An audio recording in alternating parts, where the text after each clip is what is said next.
আমরা আজকে এসেছি কল্যাণপুরের বিখ্যাত সেই ইব্রাহিম ভাইয়ের ব্রেকআপ ঝালমুড়ির কাছে।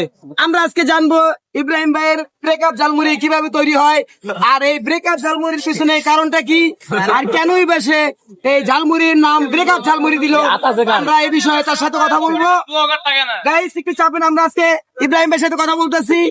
এই বিখ্যাত সেই ইব্রাহিম ভাই, যার ঝালমুড়ি দেখে সেইখানে ওখানে যত মানে কি কম ইয়াং বয়সের জেনারেশন আছে, মেয়েরা ছেলেরা, তারা এই ব্রেকআপ ঝালমুড়ি খাইতে আসছে।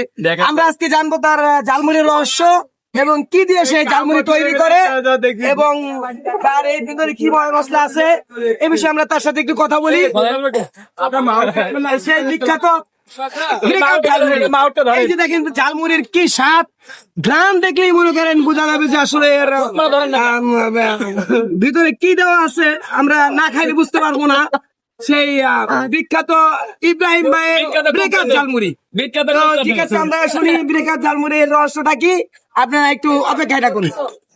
ইব্রাহিম ভাই, আমরা আসছি আপনার কাছে যে আপনার ঝালমুড়িটা জনপ্রিয় উঠতেছে, তো এই বিষয়ে আপনাকে বলবেন যে আসলে আপনার ঝালমুড়ির পিছনে কি কি উপকরণ আছে, আর এই মেয়েরা ছেলেরা খায়া যে সুনাম করতেছে, আসলে বিষয়টা আমাদের কাছে একটু খুলে বলুন।